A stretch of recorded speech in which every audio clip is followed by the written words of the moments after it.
میرا نام محمد زمان ہے جی. ریلوے میں میں ملازم تھا. ناچیز یا انسان ہوں. وہ چودھری صاحب کی کوٹھی میں ہوا. جی ہاں, کوٹھی کی دیوار کے اوپر ہم نے اینٹیں بھی لگائی تھی ان دنوں میں. اچھا خیر, بہرحال میں نے یوسف کی طرح یوسف علیہ السلام کی خریداری کی طرح وہ ایک مائی کی اٹی کی طرح آپ سے پیش ہو. بس اور تو مقصد کوئی نہیں. باقی یہ میرا مقصد ہے کہ میں آپ کے سامنے جو میری حالت ہے وہ خدا جانتا ہے یا آپ دیکھ سکتے ہیں. میں یہ عرض کرتا ہوں کہ اللہ تعالیٰ نے انسان کی ضرورت میں کوئی کمی نہیں کی, ابتدا تو لے کے آج تک. مگر جب اس کا کام آتا ہے تو دنیا پھڈا پا دیتی ہے. یہ کیا بات ہے کہ بسم اللہ الرحمن الرحیم قلنا بتؤمنا جميعا فيما يأتينكم مني هدى فمن تبع هدى یا فلا خوف عليهم ولا هم يحزنون. اے آدم تم جاؤ یہاں سے سب کے سب.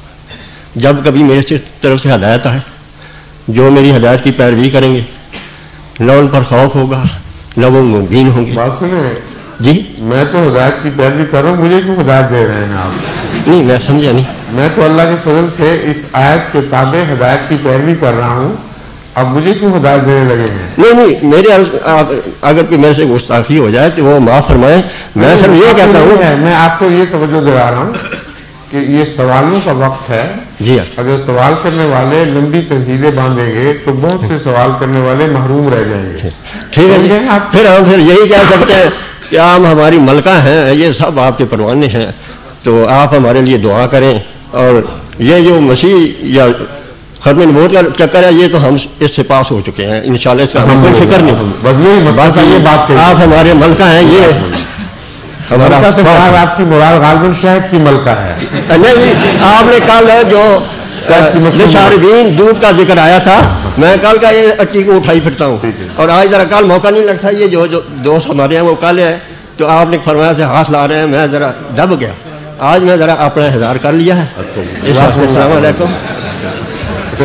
السلام علیکم ورحمۃ اللہ. ماسٹر نذیر احمد ٹکڑا 58 رہتے ہیں, کمالیہ ضلع ٹوبہ ٹیک سے.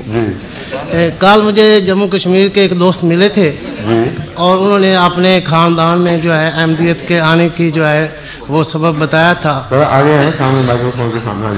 کہ ہمارے خاندان میں احمدیت اس لیے آئی کہ ہمارے ایک بزرگ حج کے لیے تیار ہوئے اور جب وہ امرتسر پہنچے تو انہیں یہ معلوم ہوا کہ حج کے لیے راستہ بند ہے. تو انہوں نے یہ کوئی پیش گوئی پہلے سن رکھی تھی کہ جب امام مہدی آئے گا اور دعویٰ کرے گا اس وقت جو ہے حج کا راستہ بند ہوگا. تو انہوں نے کہا مجھے بتاؤ پھر امام مہدی کہاں ہے اگر راستہ حج کا بند ہے. تو لوگوں نے بتایا کہ ایک شخص قادیان میں اس کا جو ہے دعویٰ کرنے والا سوال کیجیے. تو میرا سوال یہ ہے کیا یہ قرآن و جو ہے حدیث میں بھی اس کا کوئی ذکر ہے یا اشارہ ہے جو کل اس نے جو بتایا؟ مجھے یاد نہیں. اچھا ٹھیک, جزاک. السلام علیکم ورحمۃ اللہ وبرکاتہ. حضور رزاق محمود طاہر خاکسار کا نام ہے, رزاق محمود طاہر, اور علاقہ سرگودا میں ناظم ارشاد کی توفیق مل رہی ہے. سابق درویش ماسٹر شریوام صاحب کا بانجا ہوں. عرض یہی کرنی تھی کہ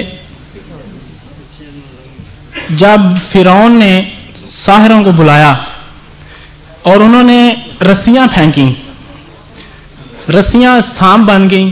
کس نے بتایا آپ کو؟ یہ روایت جو مشہور ہے وہ میں عرض کرنے لگا ہوں.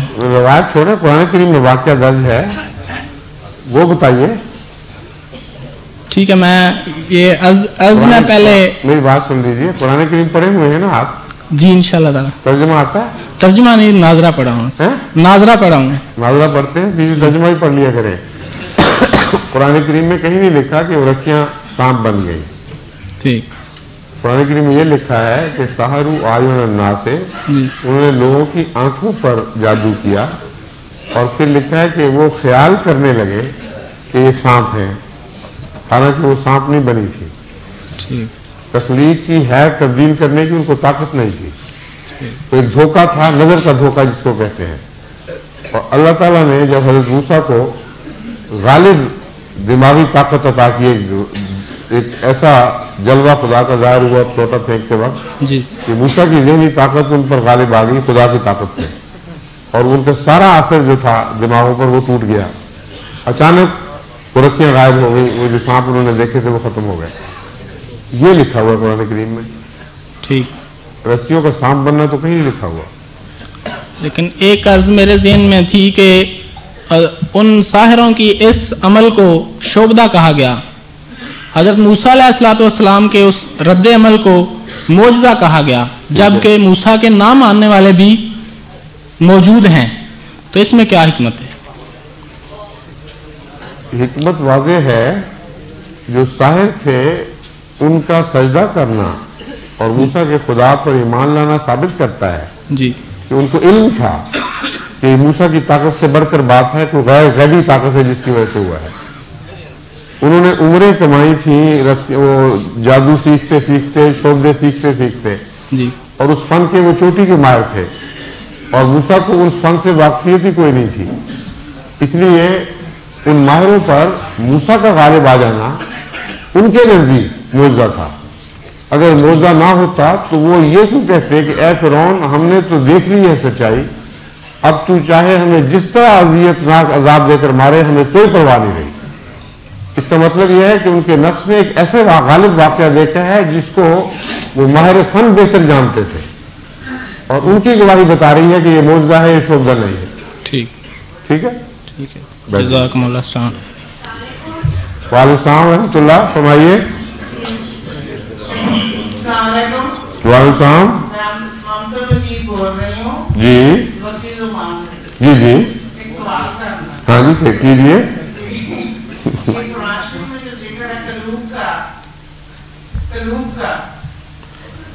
اس کا ہاں قلوب جی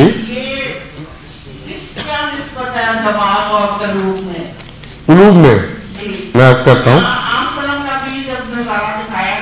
جی جی جی صحیح بات ہے. بات یہ ہے کہ ہر محاورے میں قلب کو ایک خاص معنی حاصل ہو گئے ہیں، اور اس سے مراد وہ ظاہری لوتھڑا جسم کا نہیں ہے جسے ہم دل کہتے ہیں. جب آپ کہتی ہیں میرا دل ڈوب گیا، میرے دل پر بڑا صدمہ پڑا، تو دراصل دماغ پہ وہ صدمہ پڑا ہوتا ہے، اور اعصاب ہیں جو سینٹرل نروس سسٹم کے، ان پر اثر ہوتا ہے. دل پہ براہ راست کوئی اثر نہیں ہوتا.